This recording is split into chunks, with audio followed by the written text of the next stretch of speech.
Hey everybody, welcome to T-Roy Cooks. I appreciate you joining. Folks, today I got a real simple recipe for you. In fact, the recipe will be down in the description below if you need to see it. If you want to try this yourself, and I hope you do. It's really good.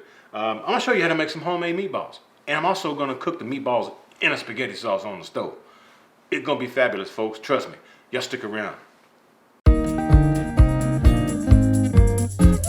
T-Roy's chilling in the backyard grilling, cooking up some barbecue for you.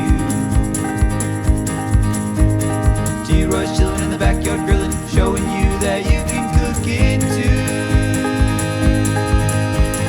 too. Always with a beer or whiskey, but he cooks responsibly.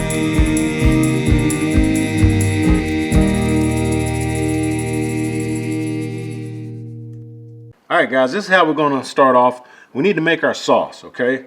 Let the sauce start coming up while we're making our meatballs. So the sauce is going to happen first. Get you a nice deep Dutch oven. I've got this Le Creuset that I like to use. Get you some really nice olive oil, okay? You don't be skimping on your olive oil. This is one I got. It's direct from Spain. I can find it at my local grocery store. And you want to kind of coat the bottom a little bit here. Put your, I don't know, heck, a couple good 2 or 3 tablespoons of oil in there. So let's go ahead and put our onions in there. And this is about a half of a red onion. Gonna throw some garlic in here. Save some garlic for your meatballs, folks. Okay. Get you a nice, nice wooden spoon here. All right, and this is just over a medium flame. You don't want to burn that garlic, and you don't want to burn all them onions. We'll be going about 5 minutes, and man, the onions are looking real nice, and that garlic and that onion flavor together. Whoo, doggy, that smells good. And I'm using some sea salt here. Let's start off with some of that, and I'm just using some of this fine crystal sea salt.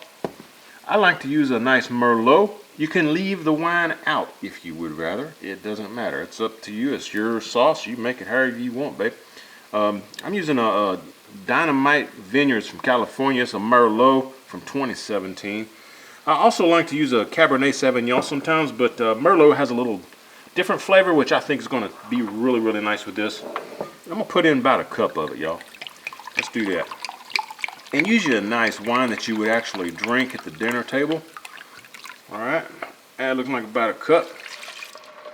Going in. We're going to let this cook after I stir it for just a second. We're going to let this cook.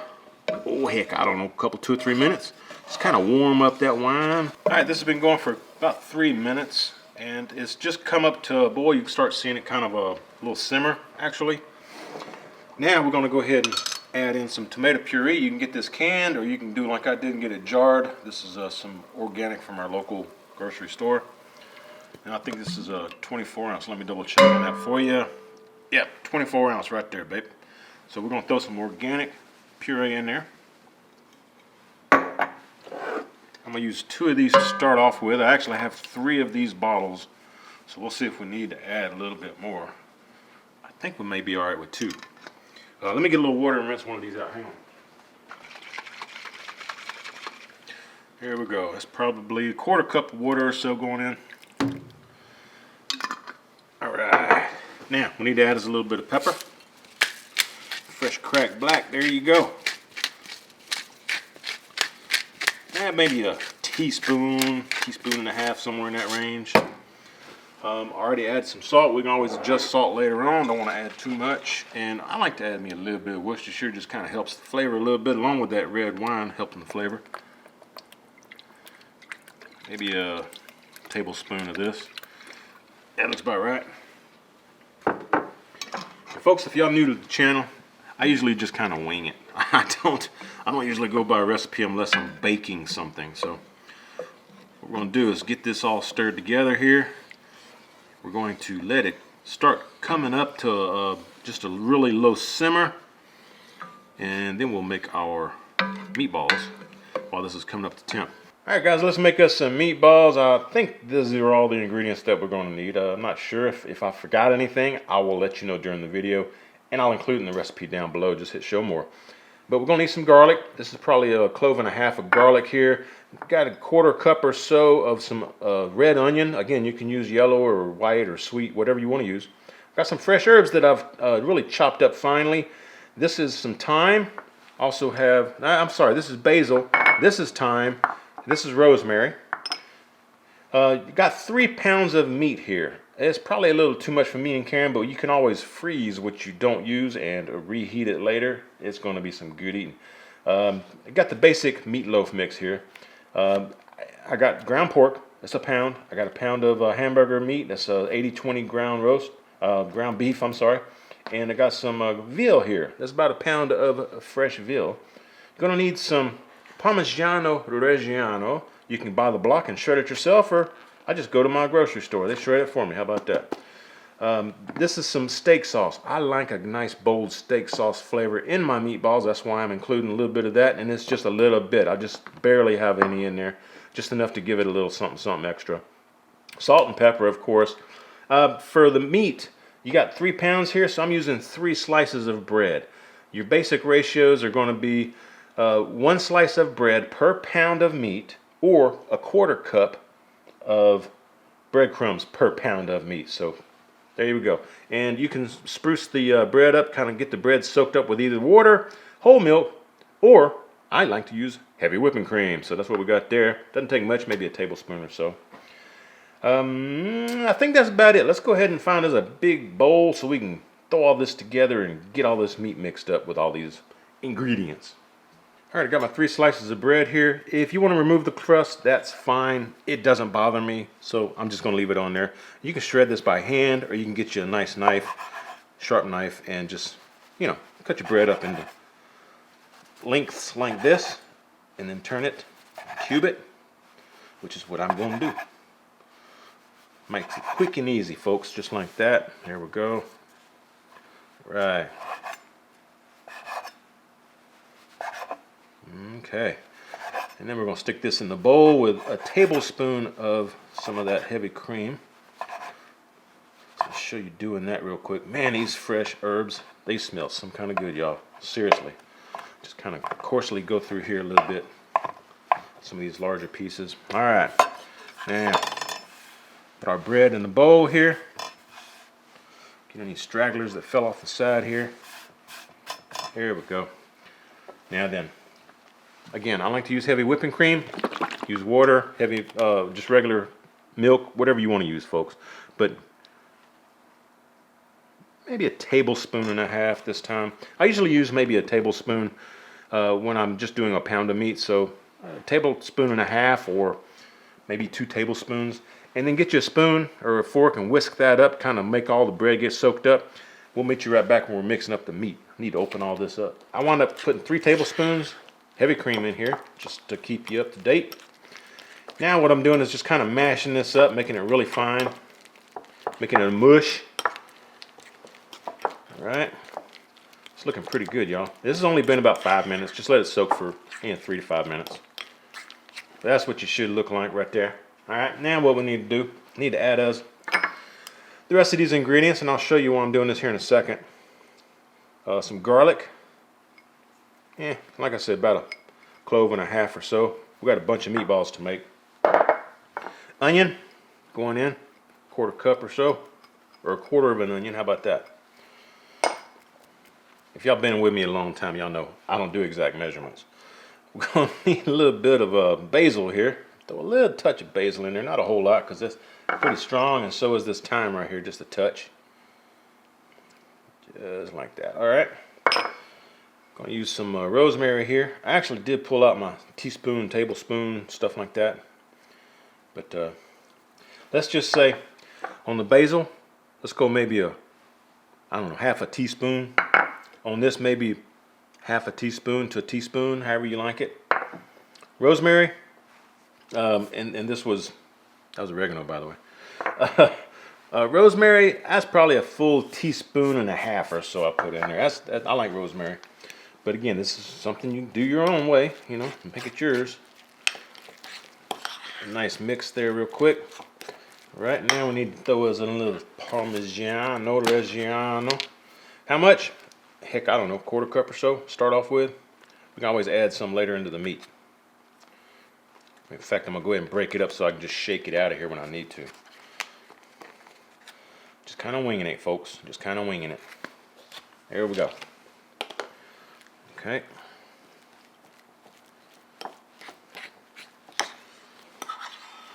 With all this goodness right here. Now we're going in with some Liam I like the bold steak sauce here. And again, it's not much, probably not even a tablespoon, y'all. Not a whole heck of a lot. If I had more, I'd probably use more, but I'm just wanting to finish this bottle. So just like that. Just give it a little something extra. Need some salt and pepper. Come on, T-Roy. There's a one. Let's open the other side up. What you say? There we go. 2, 3. Okay. Fresh cracked black. About a teaspoon and a half, because we got 3 pounds of meat, half a teaspoon each pound. Let's get to mixing, folks. And what you want to do is mix this vigorously, quickly. You don't want to sit there and mix this and overwork it to where it's like really tacky and sticking to you too bad and all that. So hopefully you mix it up really quick, so that way your hands, the warmth of your hands, do not melt the fat in the meat. Quick, firm mix. Let's get it after it, okay?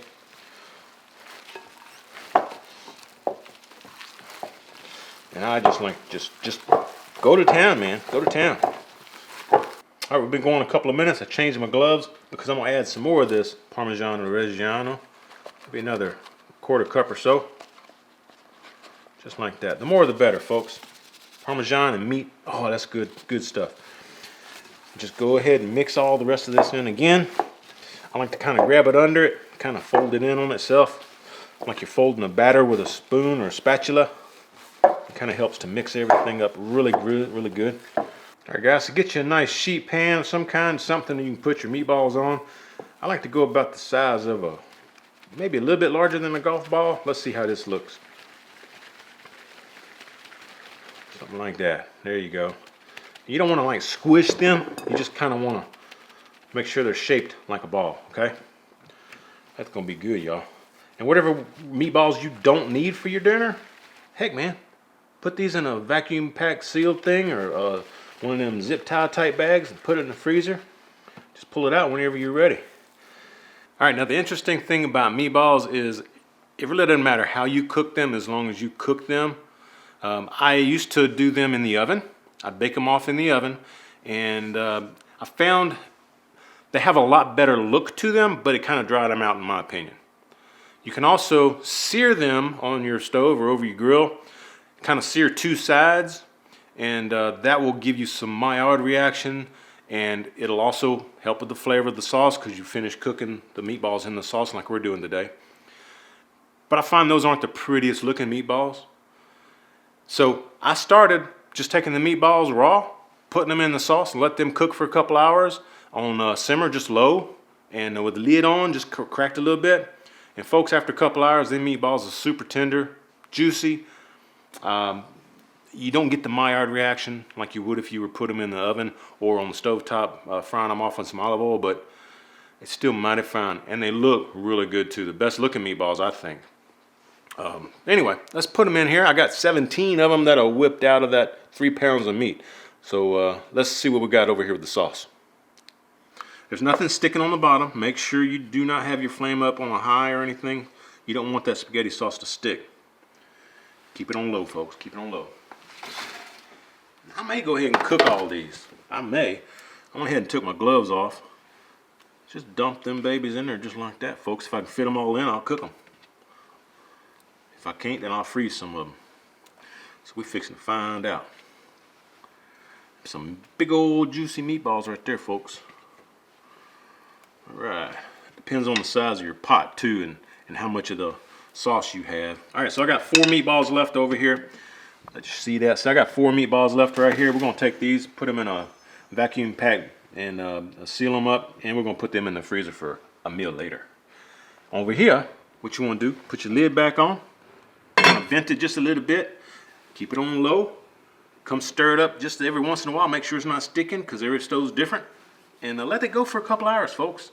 All right, guys, made a judgment call. I don't want to get out my vacuum sealer. I just put the rest of those 4 meatballs in. I'm just gonna add some more of this puree sauce. That's all we're gonna do. So it'll cover them up. There we go, just like that.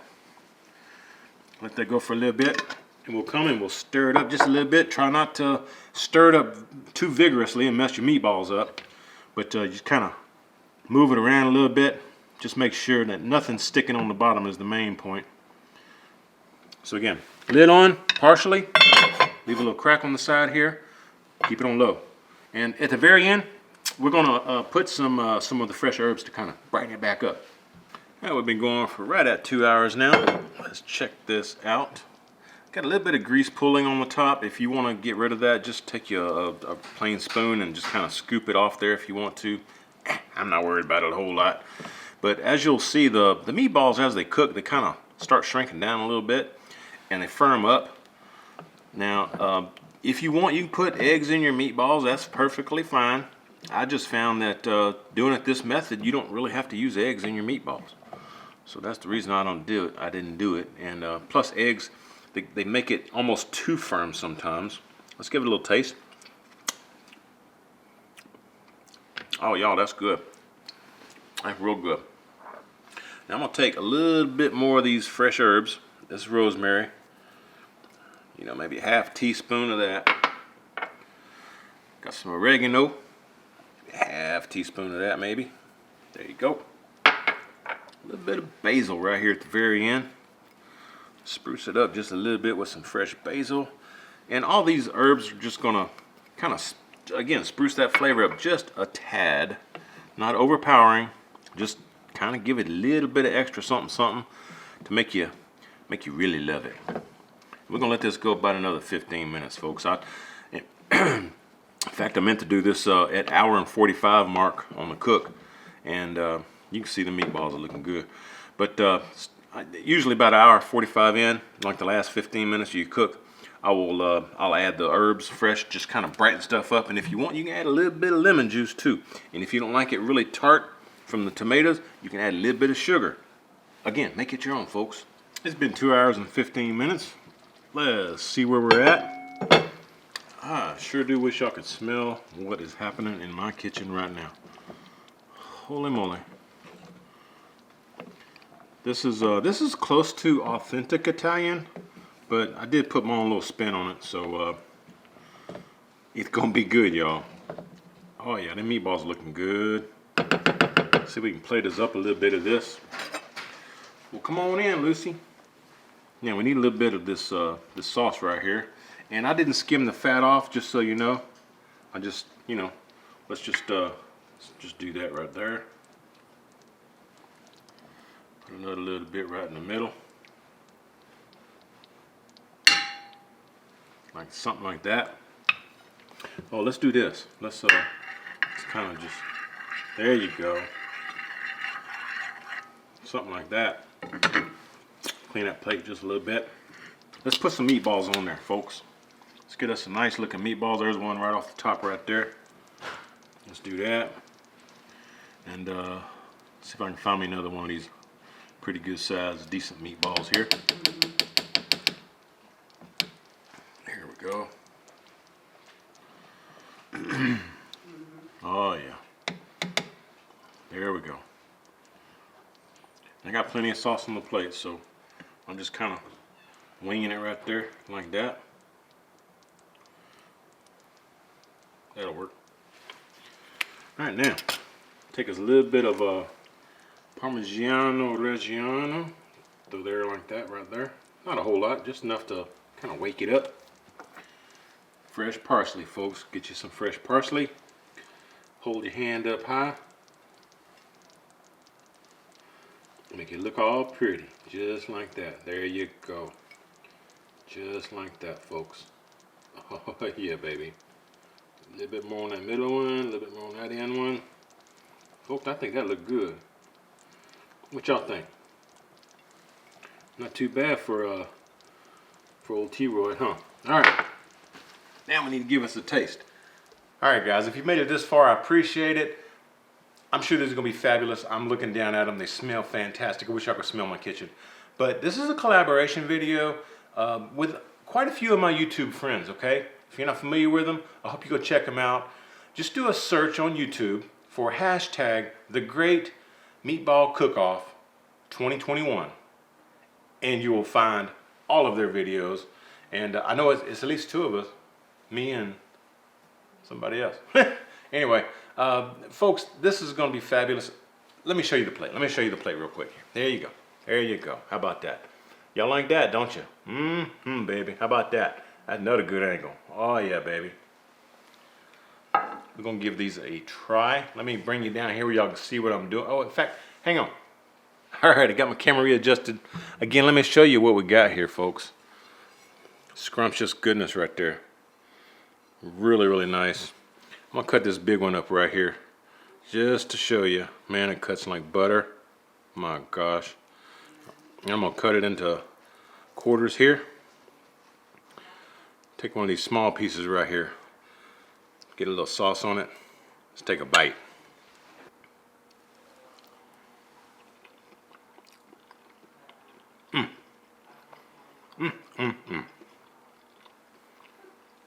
Doggone, that's good.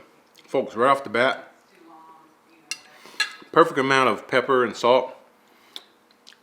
And those fresh herbs. You have to use fresh herbs if you possibly can.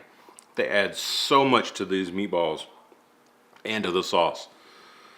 And I'm also picking up that cheese. You don't add a whole lot of salt because you're putting so much of that Parmesan cheese in there.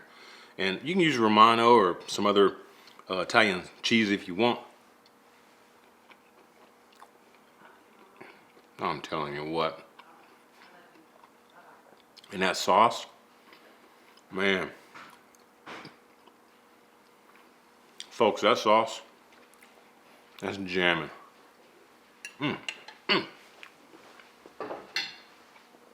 fixing to boil up some pasta. Put this over your favorite pasta. I'm fixing to boil up some spaghetti. We're going to make us a meal out of this, me and my wife.